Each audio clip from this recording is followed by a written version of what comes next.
Ouais, nous éviter d'entrer dans le train, puisqu'on a arrêté 3 trains à Lviv. Vous avez raté 3 trains? Ouais, à Lviv. Et ça, c'était déjà en Pologne? C'était en Ukraine? Non, Lviv, c'est en Ukraine.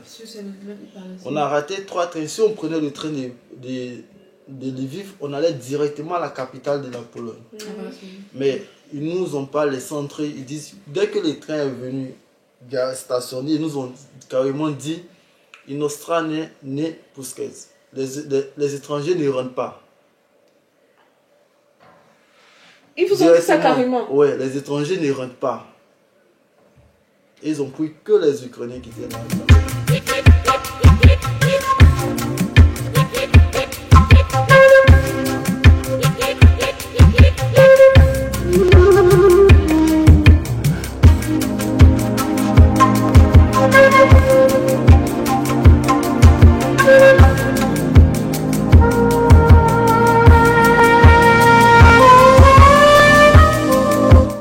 Nous sommes en train de marcher en plein Berlin. On est venu à l'association qu'on appelle EOTO, Each One Teach One.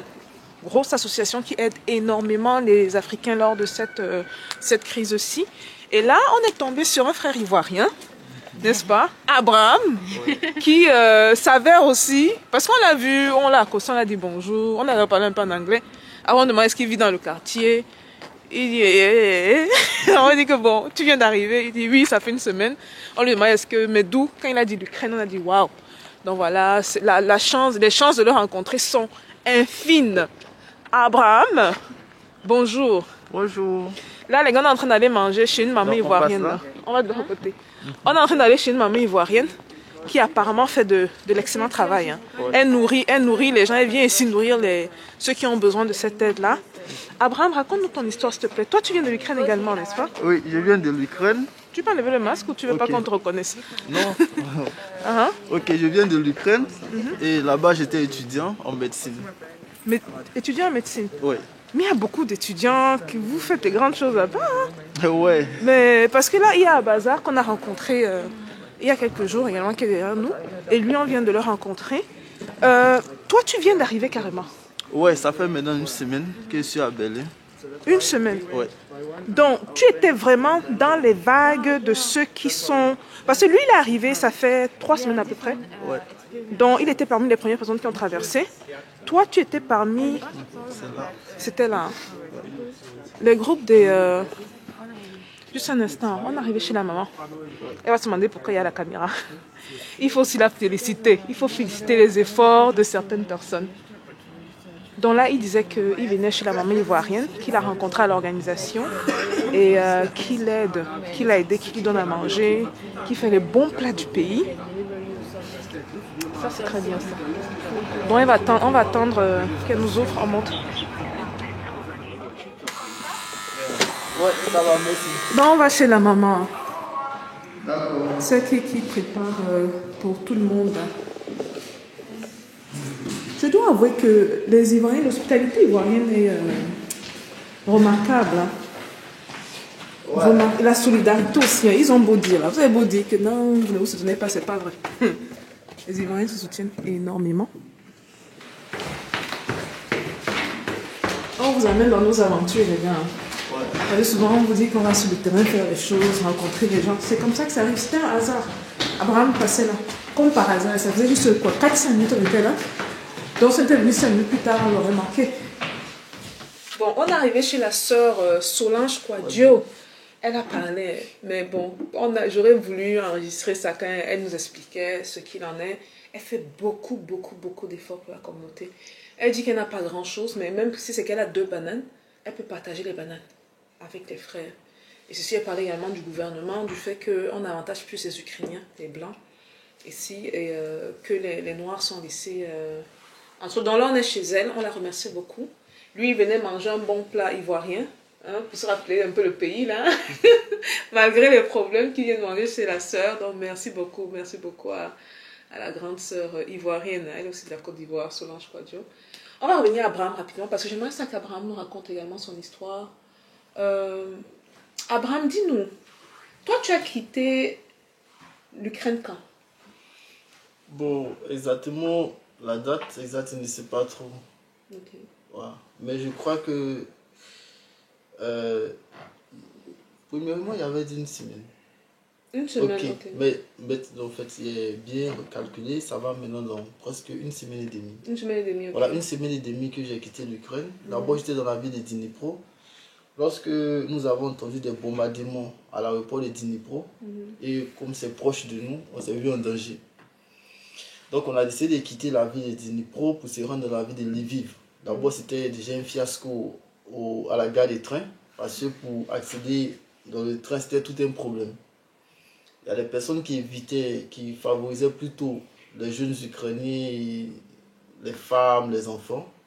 Et même si tu es une femme avec un enfant noir, on te repoussait, on laissait les Ukrainiens monter en premier. Mais tu as dit qu'on favorisait les femmes? Ouais. À moins que tu sois noir. Non, même si tu es noir, souvent, il faudra faire avec la force au juste. Que tu sois noir, si tu es, bon, il y a une soeur noire que nous avons forcé pour la faire entrer dans le train. Elle est partie avant nous. Mais par contre, il y a d'autres qui étaient restés là-bas. Parce qu'ils ne voulaient pas forcer. Et favorisaient plutôt toujours les Ukrainiennes avec leurs enfants ou les Ukrainiens que nous, les Noirs. Donc déjà, c'était un problème pour pouvoir accéder. Donc, nous, on attendait encore à peu près la nuit, bien très tôt le matin, pour emprunter le train et on vient. Donc, vous empruntez quand il n'y a pas... Quand il n'y a pas trop de monde, ouais. Quand pour entrer, c'est terrible. Et arriver à Lviv encore, c'était tout un problème encore. Là, maintenant, on nous disait que les hommes ne pouvaient plus partir. C'est juste les femmes et les enfants. Et puis, il y a d'autres qui donnaient de l'argent pour passer. Et pas d'autres, c'est justement les Ukrainiens. Nous, les Noirs, on ne pouvait pas passer. À un moment, on ne voulait même plus qu'ils partent, les Ukrainiens. Ouais. Mais ils donnaient de l'argent, une grosse somme, et puis on les laisse passer. Wow. Ok. Donc, il y a certaines personnes qui ont dû marcher, c'est-à-dire de Lviv, jusqu'à la frontière de la Pologne. Ça fait... Bon, là, c'est très long. Et là-bas, il fait froid, il pleuvait et tout ça. Il y a d'autres qui n'ont pas survécu, ils sont morts. Il y a d'autres qui sont tombés malades, d'autres qui sont devenus fous. Ouais. D'autres sont devenus fous. Ouais. Il y a d'autres qui ont perdu la tête. Ils ont commencé à faire de n'importe quoi. En venant, il y a un Congolais que j'ai vu qui était déjà devenu fou. Lui, ses amis voulaient le faire franchir la frontière, mais il s'est retourné, il prenait tout le téléphone en parlant. Oui, comme s'il parlait à sa maman, en s'est retournant. Et il est là, va-et-vient entre la zone tampon. Lorsqu'on quitte l'Ukraine, il y a une zone tampon qui est là avant de trouver la Pologne. Donc il est resté là. Et là-bas aussi, il y avait beaucoup de monde. Le rang partait de manière, comment on appelle ça, de manière lente. Et en même temps que ça allait de manière lente, il y avait des personnes qui en profitaient pour voler les affaires des autres personnes. Donc, ce qui fait que quand tu prends beaucoup d'affaires, sûrement que ça reste en route. Nous sommes venus avec une valise et puis un sac. Mais vraiment, actuellement, si tu vois l'état de mon sac, tu penseras qu'ils ont bombardé mon sac. Les pneus sont quittés. Les mains sont cassées. Ils sont obligés de mettre le sac sur ma tête pour pouvoir passer. Et Dieu merci, lorsqu'on a franchi la ligne de Lviv, on est entré en Pologne, ils ont mis qu'à notre disposition pour nous envoyer vers le point de chute, là où l'ambassadeur, M. Philippe Mongo, nous attendait. Chapeau à lui en passant, bravo à l'ambassadeur. Le monsieur a fait un fort travail, il voulait nous prendre depuis l'Ukraine, mais ils n'ont pas accepté. Ah, tu disais justement qu'il essayait de faire entrer le bus pour... Voilà. L'ambassadeur essayait de faire passer le bus, rentrer en Ukraine pour récupérer les Africains et les ramener justement en Pologne.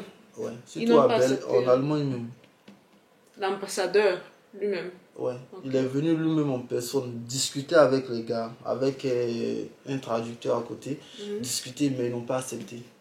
Il est resté en Pologne, il a dormi là-bas. Après, puisqu'il avait loué les bus pour 2 jours, après ça, les 2 jours sont épuisés, les bus sont rentrés. Il est revenu encore en Allemagne pour discuter encore avec notre compagnie. Reparti à 17 km de la frontière, il nous a attendus là-bas. Donc lorsqu'on a vu nous envoyer ici, il nous a mis dans de bonnes conditions. Et... Bravo, quand on fait bien, il faut dire qu'on fait bien. Donc bravo, bravo, merci monsieur, son excellence, pour l'excellent travail. Si on revient toi à ton histoire, donc, on rappelle, hein, tu étais étudiant en médecine, quatrième année. Donc, dans l'université, pardon? Tu finissais en fait, c'est ça que tu disais? Ouais, dans l'université d'Onex Medical University. Ok. Et tu étudiais pour devenir quel type dans... Chirurgien. Chirurgien. Waouh. Dans la crème de la crème. Ouais. Un chirurgien qui traverse la frontière avec la valise sur la tête. Ah, c'est ça. Il faut en rire, les gars. On peut pas être fâché tout le temps. Si on n'arrive pas, c'est compliqué, ça, c'est compliqué. Et donc, quand tu arrives, donc tu es là, ça fait à peu près une semaine, tu disais? Ouais, une semaine et demie. Une semaine et demie. Tu t'occupes comment là? Qu'est-ce que vous attendez exactement? Bon, normalement, on attendait que l'État allemand puisse nous donner des titres de séjour pour nous permettre de pouvoir soit travailler et puis financer nos études, ou soit nous permettre de pouvoir nous inscrire dans les universités pour apprendre la langue, mais avec soit peut-être une bourse d'études ou avec les mêmes privilèges que les Ukrainiens. Puisque eux, lorsqu'ils arrivent, ils montrent les passeports, ils se font enregistrer, ils ont droit à un enregistrement de maison. Après ça, ils ont droit à soit un travail, un permis de travail et tout. Donc nous, malheureusement, nous n'avons pas ces privilèges. Nous sommes légaux sur le territoire jusqu'au 24 mai. Après, nous sommes appelés à rejoindre nos pays respectifs. Soit, si nous voulons rester, nous devons faire les démarches habituelles pour demander un séjour de formation de la langue ou un séjour d'études. Vous pouvez le faire de l'Allemagne? Oui, on peut le faire de l'Allemagne. Mais ça aussi, ça demande beaucoup de moyens. Mais est-ce qu'ils tiennent compte du fait également que vous venez d'une zone de guerre? Ou c'est juste comme tout le monde, vous rentrez dans le système comme tout le monde, quelqu'un qui fait sa demande? Non. Bon, comme tout le monde. Ils n'ont pas, pour nous qui ne sommes pas ukrainiens et qui ne sont pas mariés à une Ukrainienne ou autre, nous n'avons pas ces mêmes privilèges. Nous, on demande normalement comme une personne qui demande, voilà, avec les conditions à l'appui. C'est quoi les motivations pour eux de faire les trucs? Ils devraient tenir compte, surtout que vous, c'est pas comme si vous avez voulu être ici. Et vous avez un historique quand même, vous êtes étudiant, et vous étudiez quelque chose de bien précis, donc vous êtes allé en Ukraine pour un objectif bien précis. Le gouvernement allemand se doit de considérer certains cas. On ne demande pas à tout prix qu'il ouvre les bras pour tout le monde, bien que ce soit l'option idéale. Parce que ceux qui sont ici n'ont pas choisi d'être ici. Ils fuient les bombes, ils fuient les problèmes de l'autre côté pour venir en Allemagne. Mais bon, écoute, moi je ne vais pas rentrer dans ça, parce que la chaîne c'est une chaîne de business, mais je pense que beaucoup de personnes aujourd'hui connaissent les réalités de ce qui se passe en politique. Et nous espérons que ce truc-là change. Toi, dans ce temps, tu vis où? Tu restes où? Tu es abrité où? De quel côté? Ok, grâce à YouTube, nous avons eu des foyers d'accueil. Actuellement, ils résident avec des personnes qui se sont fait affilier à l'association d'aide. Et grâce à eux, je vis dans un foyer d'accueil pour le moment. Voilà. Okay. Et eux, ils vont t'accueillir combien de temps? Bon, ils ont dit 2 semaines. Après ça? Après ça, ils seront obligés de repartir à l'association pour puis demander encore d'autres foyers d'accueil. C'est difficile les temps de guerre. Les gens ne réalisent pas à quel point. Vraiment, à moins que les gens soient allés dans des camps de réfugiés ou échanger avec des réfugiés, c'est très difficile pour les gens. Et dans ce genre de moment, c'est pour ça qu'on dit que c'est important que la communauté se mette ensemble. Parce que vous allez voir que d'autres groupes, ils ont déjà résolu ça. Les Juifs, ils ont leur système en place. Non seulement peut-être tu es accueilli chez quelqu'un, mais tu vas te rendre compte qu'ils ont des avocats qui sont prêts à aider, à pousser même au niveau du lobbying. Donc, on va peut-être passer une loi en dessous, ou ce qu'on appelle en anglais a bill, qui permet de favoriser ces juifs-là. Et on dit qu'elle n'est pas capable. On a des cerveaux.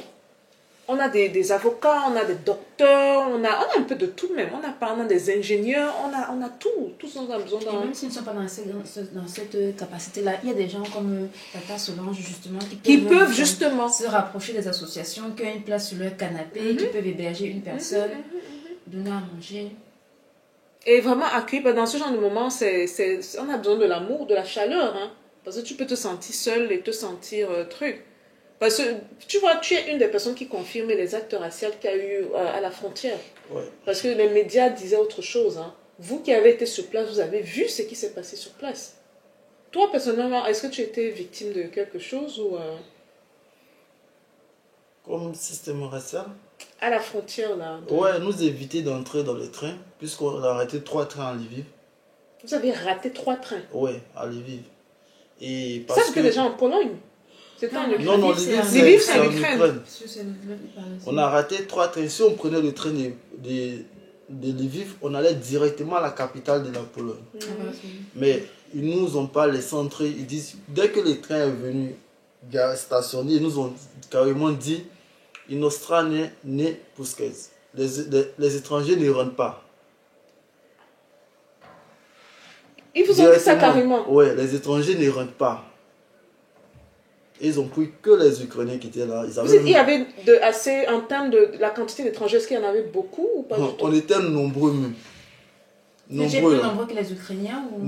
Non, les Ukrainiens sûrement. Ils étaient nombreux, mais nous étions aussi nombreux. Avec les sacs en train de courir de gauche à droite, on nous dit, bon, le deuxième wagon, peut-être qu'il va vous laisser entrer en bas. Il dit non, vous ne rentrez pas. Les étrangers ne rentrent pas, les étrangers ne rentreront pas. Donc, voyant cela, on était amené soit à marcher pour aller jusqu'à la frontière, soit à emprunter et puis aller à la frontière. Donc, nous sommes réunis. Entre nous, nous avons emprunté. Le gars nous a déposé à la frontière. De la frontière, on voulait passer encore. On dit non, vous ne sortez pas. On est retourné. On était là, exposé au froid. C'est les Ukrainiens qui vous disaient sortez pas, c'est les Polonais qui ont dit vous n'entrez pas. Non, d'abord même pour sortir de la frontière du pays de l'Ukraine. Les Ukrainiens refusaient. C'est partout, même en Pologne. Non, je veux d'abord comprendre pourquoi est-ce que si tu marches à pied, pourquoi est-ce qu'à pied ils refusent que tu sortes. Ouais, quand tu arrives à la frontière, il y a un long rang qui s'est fait. Et nous, les étrangers, tu montes ton passeport étranger, on te dit non, on s'en fout. Ils disent Nako, on va te faire foutre. Tu ne sors pas, pourquoi? C'est ça le truc. Tu n'es pas ukrainien. Ils avaient créé un système où ils nous disaient que vous êtes venus dans notre pays, on vous a accueilli, vous voulez sortir pendant. Donc il faut aller vous battre maintenant. Il faudrait rester pour aller vous battre. Battre pour nous. Donc, on ne sortait pas. Et c'est lorsque notre ambassadeur est arrivé, il a discuté avec eux, ils n'ont pas voulu. Après, il y a le président des Ivoiriens de l'Ukraine qui nous a fait un groupe. Il y avait les Gabonais, il y avait tout le monde avec nous. Très tôt le matin, aux environs de 1h du matin. Et on a fait une ligne, on a commencé à passer. D'abord, ils nous ont bloqués. Et puis, il y a un de ses assistants qui s'appelle Mano. Il a commencé à discuter avec eux. Puisque lui, il est marié à une femme ukrainienne.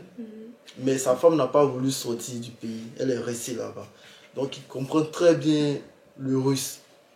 Donc, il a commencé à discuter avec eux. Ils ont trouvé un terrain d'attente. Ils nous ont laissé passer. Ils nous ont laissé passer dans le territoire. Dans la frontière tampon, là encore c'était un autre problème encore. Une masse de personnes là-bas. On est arrivé depuis 1h, c'est aux environs de 18h qu'on a pu quitter là-bas.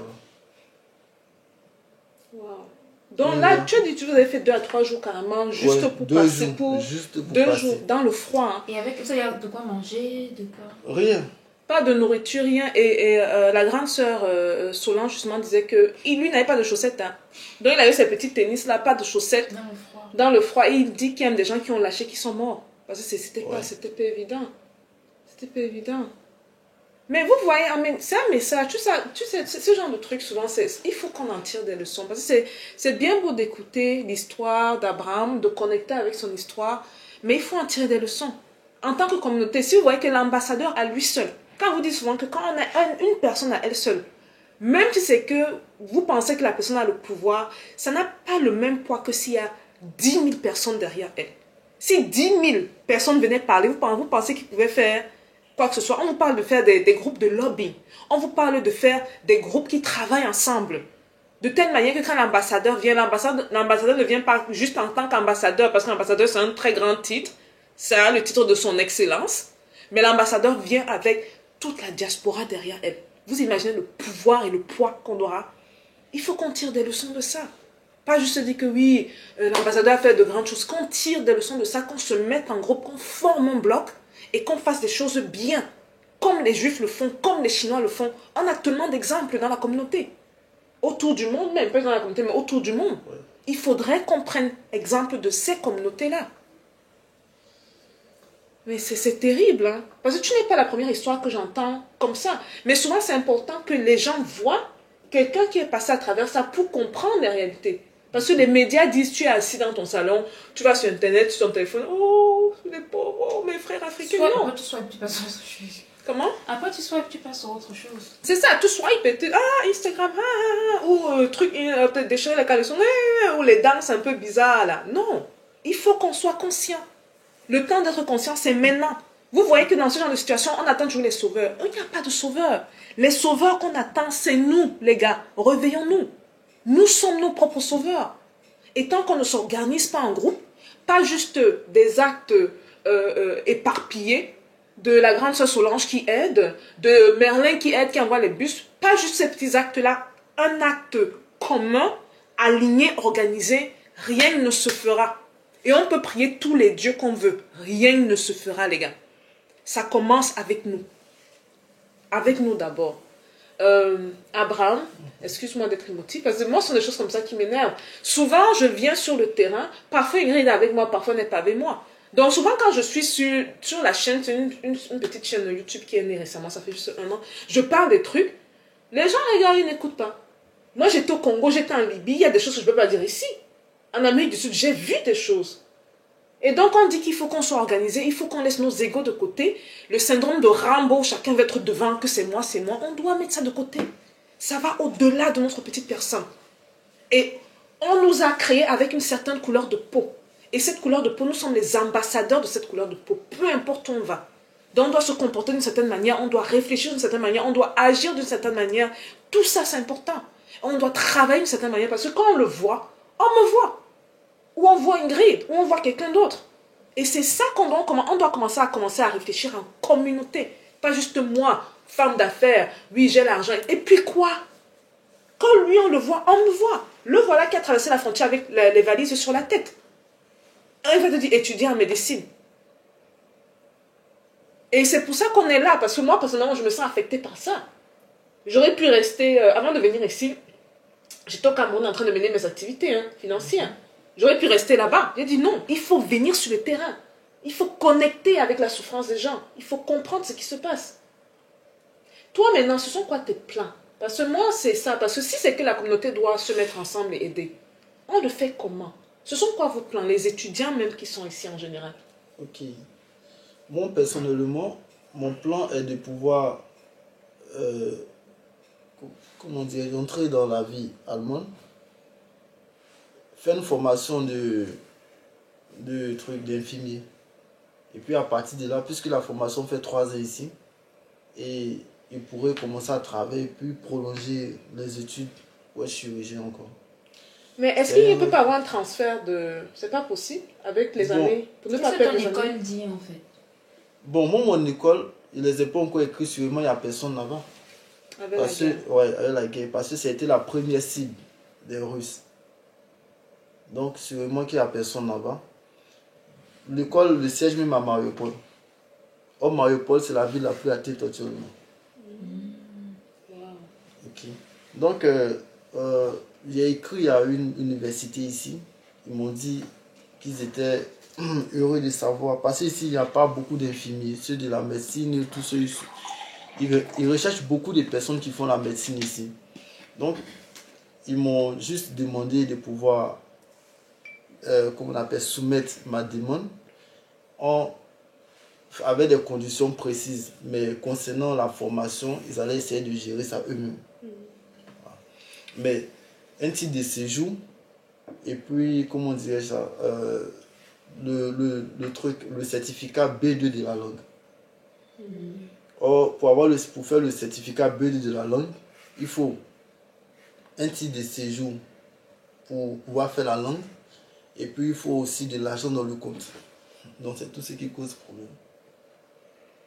Il demande combien en termes d'argent? Bon, normalement, il demande, comment dirais-je, 10 000 10 000 euros, 10 000 quelque chose d'euros comme ça, et d'un compte bloqué, pour juste voir que voilà, telle personne peut étudier ici. Mais même quand il te fait le truc de la langue, on te demande encore de recommencer avec les études d'infirmerie, tu disais non, il faut devenir infirmier. Oui, ça c'est une formation, donc tu dois reprendre à zéro. Même la médecine, c'est pas LMD. Voilà, donc lorsque tu perds tes années, forcément, si ils reconnaissent l'université, par exemple, moi j'ai fait Donex, s'ils reconnaissent l'université ici, ils peuvent essayer d'échanger un peu les équivalences et puis ils vont me faire continuer. Dans le cas contraire, ils seront obligés de reprendre. Donc ça sera très long pour moi. Donc je préfère opter pour l'infirmier. Là, je sais qu'après 3 ans, ils peuvent forcément travailler et puis ils vont continuer après. Donc après les 3 ans, tu dois travailler avant de recommencer les études de médecine. Bon, normalement, lorsqu'on te donne ici un séjour d'études, c'est accompagné d'un permis de travail. Donc, au moment où tu es en train d'étudier, tu peux travailler en même temps. Voilà, moi je veux réaliser mon rêve d'être chirurgien. Donc, quel que soit ce qui va se passer, je serai obligé de pouvoir continuer les études et puis être chirurgien. Il y a des questions à poser. Parce que moi, on va parler comme ça, les gens vont regarder la vidéo, ils vont verser une lame ou deux, swiper, aller regarder un truc de couper des calories et la vie va continuer tranquillement. Et tant qu'on fait ça, rien ne va changer. Nous sommes la raison de notre problème, rien ne va changer. Est-ce qu'il y a au moins des organismes qui aident par rapport à tout ce qui est légal, l'aspect légal de ce truc-là pour vous? Bon. Pas juste le logement et tout, mais pour régulariser votre situation ici. Parce que lui, justement, il disait que pour qu'il recommence, on a demandé qu'il aille dans son pays réappliquer s'il veut revenir. Donc, il doit rentrer au Soudan, appliquer au Soudan. Et si tu aimes accepter, revenir, ça veut dire que toutes les années d'études perdues, là, c'est que c'est refusé, tout est perdu, quoi. Et c'est un grand risque aussi de rentrer, parce que tout le monde sait que pour avoir le visa ici, là... C'est compliqué, très compliqué. Oh non, on se dit les vérités, hein. Ceux qui vont venir dire ce qu'ils disent, là, mais c'est très compliqué. C'est pas évident. Parce que vu qu'ils sont déjà ici, moi je me dis que, bon, autant qu'ils n'ont pas choisi d'être ici. Vu qu'ils sont ici, autant qu'ils essayent du mieux qu'ils peuvent pour poursuivre leur cursus scolaire. Et ce n'est pas comme s'ils violentaient les gens de l'autre côté, ils ne faisaient rien de bon. C'était des étudiants. C'est pour ça que moi j'insiste sur l'aspect étudiant. Et puis on était à jour. Moi, ma carte de séjour en Ukraine finit en 2026. 2026, ouais. Ok. Tu l'as avec toi? Ouais. Tu l'as ramené? Il y a toujours ma carte sur moi. He want to show us his Ukrainian card, the ID card. Say it expired in 2026. Oh non. La tête là, c'est comment, non? La tête sur la carte là, il n'avait pas encore les problèmes qu'il a aujourd'hui dessus, quoi. C'est très bien. Il y a une question pour lui, avant qu'on ne conclue l'interview. Non, c'était pas vraiment. On a répondu très succinctement à toutes les questions que je me posais. Si on te demande un message pour la communauté, qu'est-ce que tu dirais à la communauté? Dans tous les sens, tout ce qui te passe par la tête, que ce soit les problèmes par lesquels vous êtes passés, que ce soit l'aide dont vous avez besoin, que ce soit que sais-je. Qu'est-ce qui te vient en tête? Tu dois parler à la communauté africaine en général. Mon message pour la communauté africaine, c'est qu'on soit tous rassemblés. Comme les juifs. Aujourd'hui, un juif sur le territoire allemand, même s'il est réfugié, il sera assisté par des avocats, par des personnes, par leur association, ils sont partout. Ce qui fait qu'ils sont toujours devant, ils ont une longueur d'avance. Tant que nous restons dispersés, rien n'avancera. Ils nous traiteront comme ils veulent. Ils ne voient pas ce qu'il y a de mal d'avoir la peau noire. Nous sommes très intelligents. Nous sommes très intelligents. Et lorsque je dis nous sommes très intelligents, je fréquente dans des universités où la plupart de ceux qui sont à la tête, disons, qui ont des bonnes notes, sont que les noirs. Mais par faute de moyens, souvent ils succombent. Ils se mettent dans d'autres business qui ne les arrangent pas. Si aujourd'hui, en Ukraine, on avait une grande association des panafricains qui pouvaient apporter 5 francs, bon, 10 francs pour nous aider, ou on pourrait se mettre ensemble si chacun a un problème, on essaie de résoudre le problème ensemble. Je pense que lorsque notre ambassadeur arrivait à la frontière ukrainienne, ça allait être facile pour tous les Africains de pouvoir quitter là-bas. Mais chacun a voulu faire comme il voulait. Il n'y a pas d'association, il n'y a pas d'organisation, tout est confondu. Donc lorsqu'il arrive, c'est bizarre. Sauf ceux qui étaient restés avec nous, que ce soit les Congolais, les Camerounais, même il y a les talibans même qui se sont accrochés avec nous. Parce que lorsque nous sommes arrivés à la frontière, nous avons formé un petit groupe de tous les Noirs qui étaient là-bas. Les talibans sont venus aussi, sont mis dans le groupe. Tous les Africains qui étaient là-bas sont venus, même il y a certains Ukrainiens qui se sont mis dans le groupe. Ils ont vu l'intérêt. Ils ont vu l'intérêt. Et nous sommes passés ensemble. Arrivés à la frontière, ils ont carrément dit qu'ils ont perdu leurs documents. Et ils ne sont pas... D'abord, ils ne sont pas ukrainiens. Ils ont commencé à parler anglais, on les a laissés passer. Donc c'est pour dire que lorsque nous sommes ensemble, ça marche. Aujourd'hui, c'est vrai, je suis dans les difficultés, mais demain, il peut être bien placé, être chirurgien comme il le veut. Mais si l'association se met en place, moi, je pourrais aider ceux qui seront dans la même situation que moi. Donc, ce que moi, j'ai comme message, c'est d'être ensemble. Merci. Merci Abraham pour ton temps, c'est très apprécié. Les gars, vous savez quoi faire. On partage massivement la vidéo. Quand on dit massivement, c'est massivement. Parce qu'on doit avoir ce genre de témoignage dans le téléphone de chaque noir. Même ceux qui parlent anglais, envoyez, ils vont mettre le sous-titrage pour savoir ce qu'Abraham, ce par quoi il est passé et ce qu'il a dit. Restons concentrés, travaillons ensemble. Vraiment, moi, c'est mon mot-clé que je dirais, c'est travaillons ensemble. Mettons nos différends de côté. Et arrêtons de nous voir les uns les autres comme un démon. Oh, les Noirs ne peuvent pas. Oh, le Noir a fait ceci. Non. La minute où tu dis que le Noir ne peut pas, tu dis que tu ne peux pas. Parce que tu es noir. Quand tu dis que le noir est mauvais, donc tu es mauvais. Le Noir est dernier de classe, donc tu es dernier de classe. Les communautés fortes ne se construisent pas avec des mots faibles. Gardons ça en tête. On doit rester positif. On doit commencer à voir la valeur dans le frère ou dans la sœur. On doit commencer à faire confiance au frère ou à la sœur. Et on avance ensemble. C'est très important. Je compte sur vous pour partager la vidéo.